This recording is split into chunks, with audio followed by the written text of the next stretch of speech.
So your unit 3 is scientific values. So I see what is scientific thinking. So it comes under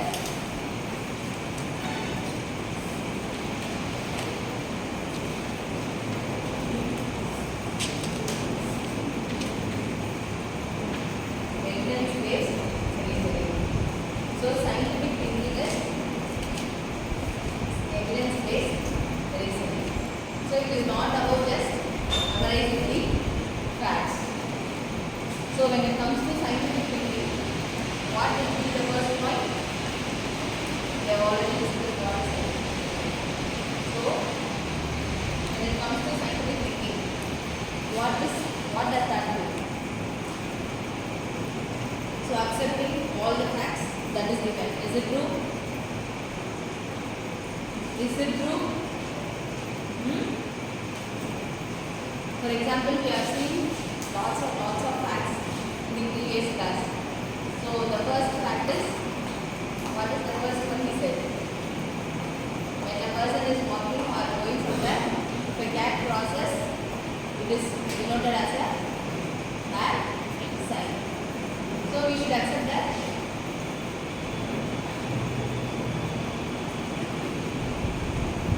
So it is not about accepting the facts. We should first ask questions from that. Why? Why we should do that? Why a cat should not cross by? First is asking questions. Before asking questions, we have to observe what is happening. So when someone says something automatically for us, we take the question why. Before that, we have to observe. Is there any reason behind that? So the first thing should be, we should observe whatever is happening, then ask questions. From your observation, we have to come to a conclusion. So first, question will arise. Then you have to answer and then draw the conclusion. So to draw the conclusion, we have various steps. So we are saying your thinking should be in such perspective. You should not accept whatever is said. Automatically, when a question arises, we have lots of answers for that. Am I right? So on the day someone says, when a person is right, you should not eat in their house or you should not go to their house for 16 days. So are you all accepting that fact? Huh? Who said this point on that day? Do you all agree with that? You all okay? You all say okay, I will not go. Or some questions will come to your mind. Not agree. What will your mind think? Huh? Why? So why? Do you know any reason why?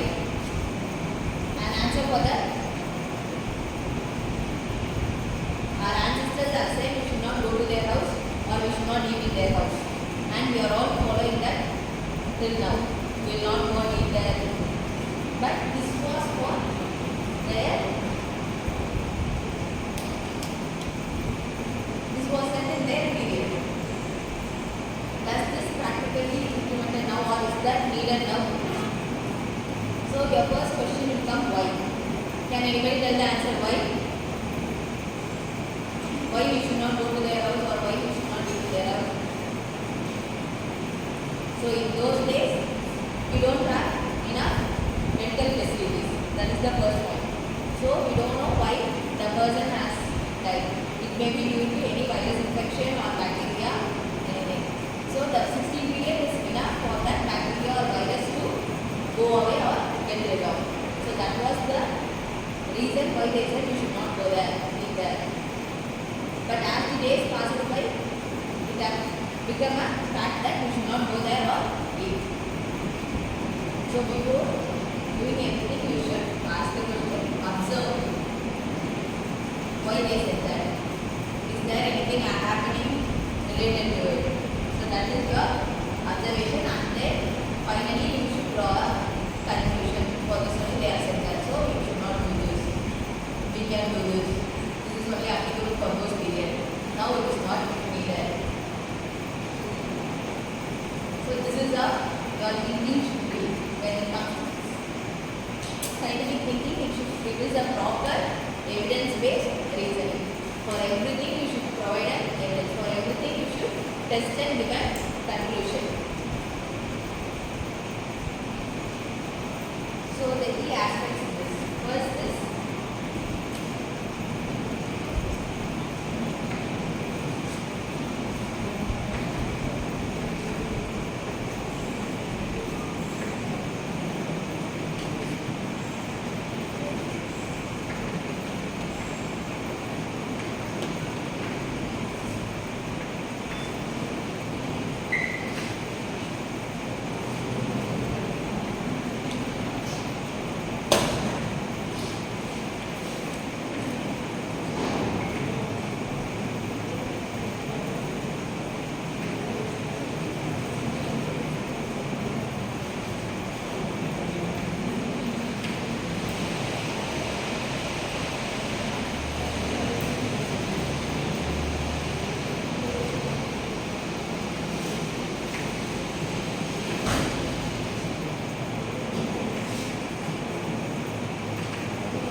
first is what? Curiosity. What is curiosity? So when something is said or something different is happening, we must have the curiosity to know what is that. So that is first is curiosity. Then second point is observation and evidence. So when we get an evidence,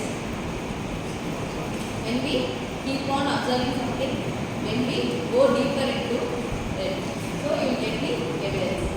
Then the third point is hypothesis testing. Have you heard of this term, hypothesis testing? No. Yes. Hypothesis testing. Have you heard of this term? Huh? Yes or no? Yes or no? No. Who is that no?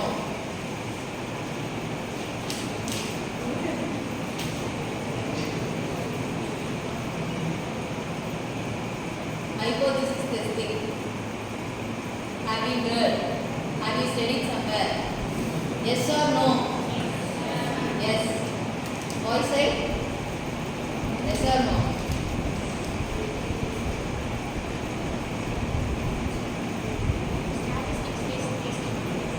Statistics? Data testing. Statistics.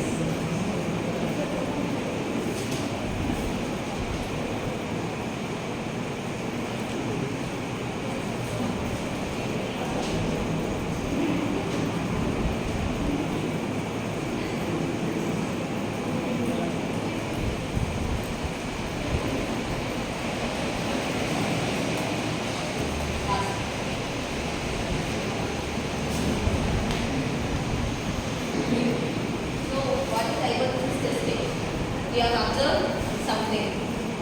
So and your observation must be correct. So you do some test for that.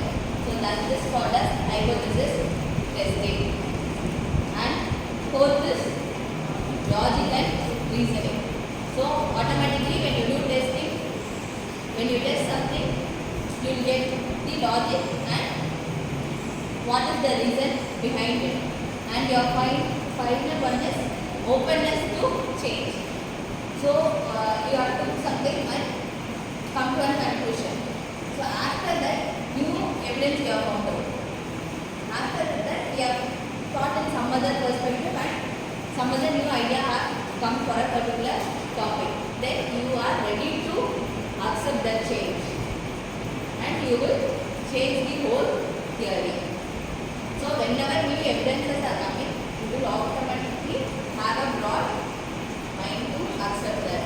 So this is called as openness to change. So these are the key aspects when it comes to scientific thinking. So can you tell any example for this?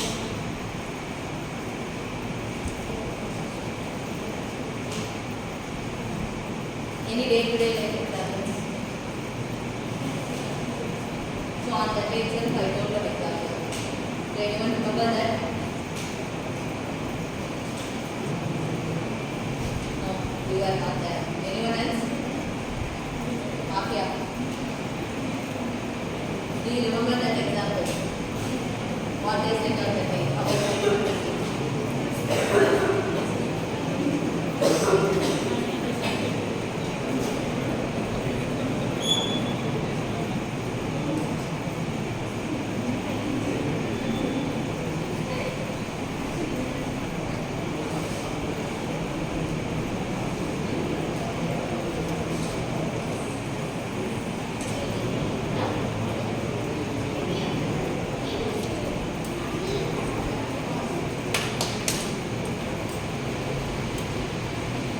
So you have placed two pots.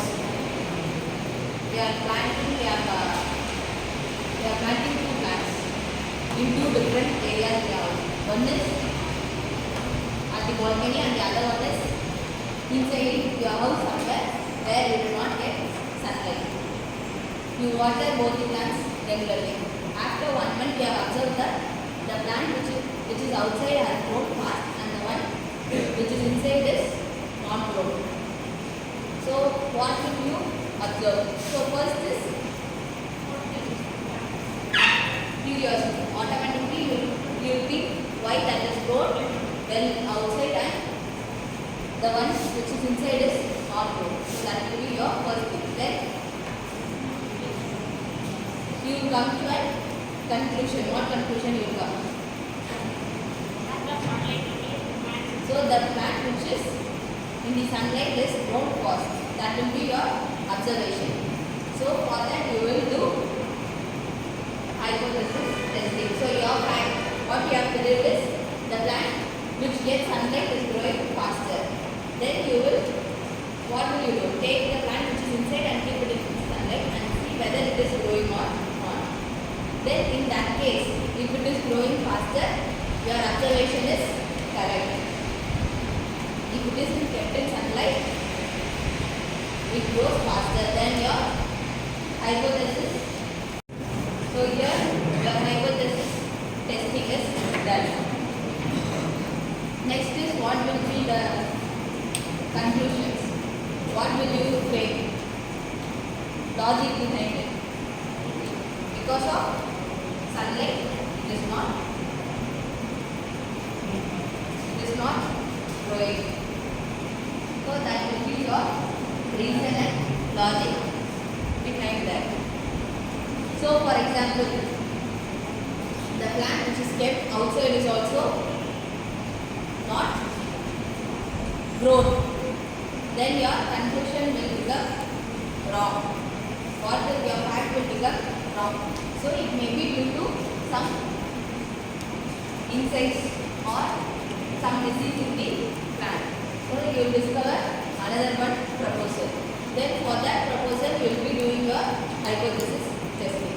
And if that is true, you should be ready to accept that change. So that is openness to change. These are the key aspects when it comes to scientific thinking. So it may be just a small example for you to understand. So in big cases also, in big problems also, this helps to solve. Clear? So we are having an idea what is scientific thinking. So in this you have two methods. One is going to be inductive thinking and the other one is deductive thinking. So these are the two different methods in scientific thinking. Okay.